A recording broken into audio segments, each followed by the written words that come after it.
Para kundinahin ang umani katiwalian sa LTFRB, magsasagawa ng transport strike ang grupong Manibela sa October 16. Tungkol dyan, makapanayam natin si Manibela Chairman Mar Balbuena. Kamar, magandang umaga po. Good morning, Igan, at good morning po sa lahat po ng taga-subaybay. Ilang araw po itong planong transport strike?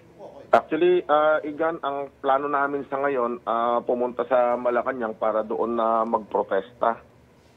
At niisip namin na tuloy-tuloy itong protesta na ito hanggat yung mga prangkisa namin na ang deadline po ay hanggang December 31, ibawiin po ng LTFRB at ng DOTR dahil yung pang-iipit sa amin, Igan, ito yung source ng corruption eh.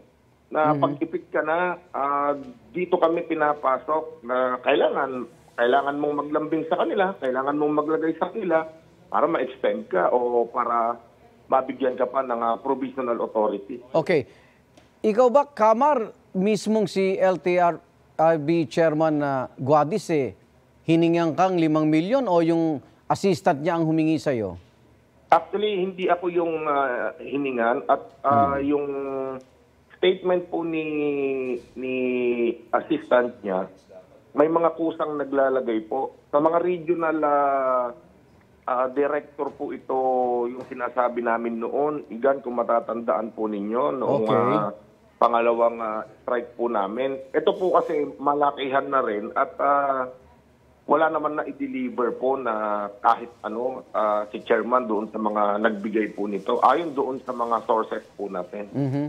Nakwento ba sa inyo yung ibang transport group na nababanggit po natin, sila ba'y nahingan din, Kamar? Wala po knowledge sa ibang transport group, Sir Igan. Ang meron kami, yung mga nahingan talaga na mga transport cooperative o transport corporation. Sorry, Igan, kung hindi ko naintindihan kasi pag transport group, yung mga kagaya po namin. Yung kasing lumalapit po sa kanila, yung mga kooperatiba, mga korporasyon, ganun po. At mas sa regional offices kesa dito sa NCR, tama? Central po kasi sila Mr. Guadis, Igan. Oo. So, sa central sila, kapag depende kasi kung nasaan ang papel mo o kung gusto mo talagang mapadali yung proseso at meron ka talagang mas malaking panlagay, pwede ka nang dumiretso pwede ka nang dumiretso po sa central, sa opisina po ni Ginoong Guadis. O nga po, sa Manibela ba, sabi mo, yung paglalambing sa inyo o panggigipit, sa anong paraan po yan, Kamar? Ito pong lahat po, nationwide, pinaningan po kami, Igan, hanggang December 31. So, yung prangkisa. Ano po ba ang gagawin namin para kami po ay ma-extend pa rin? Yung sa prangkisa yan? Sa prangkisa po namin ito, o sa provisional authority Kamar, po namin. Ito tanong ng marami, reaksyon, paano makakaapekto sa inyo itong lagayan sa LTFRB sa gagawin yung strike na ang maapektuhan naman daw po yung mga pasahero? Actually, Igan, yung pinaplano namin ay protesta talaga sa Malacanang. Magmumukha nga lang siya talagang pasata dahil pupunta po kami lahat sa Malacanang, Igan. Okay. Yun po ang plano namin na magprotesta doon ng buong araw o ilang araw. Sa October yan? October 16 po. 16 niya. Malacanang na. Opo. Kasi wala na. Hopeless na kami, Igan. Kaya gusto namin, mismong Pangulo na ang puntahan namin. Dahil sumusulat naman kami kay PCO, Madam Cheloy Garapil, hindi po pinapansin. Kung gano'n lang din po pala ang hinatnan nito, na talagang wala nang magagawa ang presidente, baka doon na namin itambak itong mga sasakyan namin. Okay. Sasamahan niyo ba yung whistleblower na maghain ng reklamo sa ombudsman?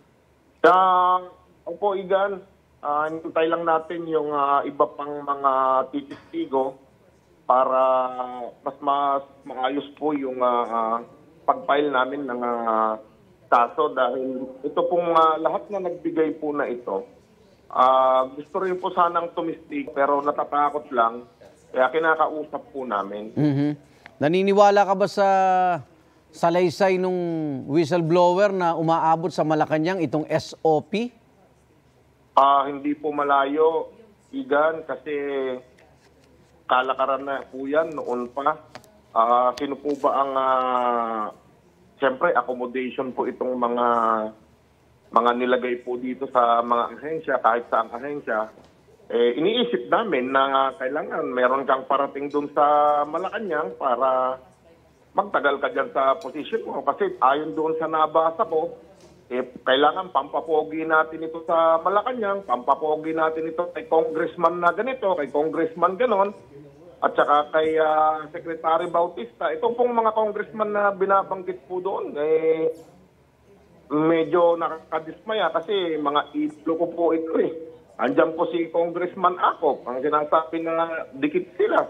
Si Congressman Sandro Marcos, ayon po doon din sa salaysay ng whistleblower. Saka kay Secretary Bautista. Tingin ko, hindi naman nakakadiretso ito si Chairman Guadis sa Malacanang. Baka kailangan dumaan muna po kay Secretary Bautista. Yun po ay ayon po doon sa ating Huli na lang, whistleblower. sa presko ni Guadis, may mga katabi rin siyang transport leader na kilala mo. May duda ka na rin ba sa kanila? Igan, doon sa press release nila o doon sa media advisory, ang subject po nung press con nila doon sa fuel subsidy, libreng sakay, Opo. yung BSKA election. Okay. Bakit po biglang naging ganon? Oo. Di po ba? Yung mga transport leader na yan, sorry, Igan, hindi na sila transport leader, matagal na. Tuta na sila ng gobyerno dahil gobyerno ang pinagtatanggol. Hindi po itong karapatan nitong mga nasa... Ang Manibela ba nananawagan ng pagre-resign ni Guadis?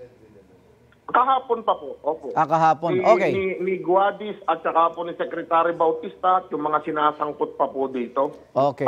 Masuspindi sila habang gugulong ang investigasyon kasi kung sila din po ang mag-iimbestiga nito, baka mamoro-moro lang tayo, Igan. Okay.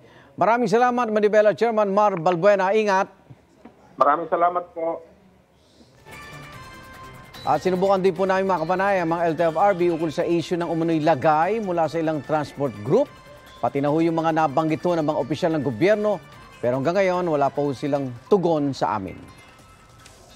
Igan, mauna ka sa mga balita. Mag-subscribe sa GMA Integrated News sa YouTube. Sa mga kapuso abroad, subaybayan nyo kami sa GMA Pinoy TV at sa www.gmanews.tv.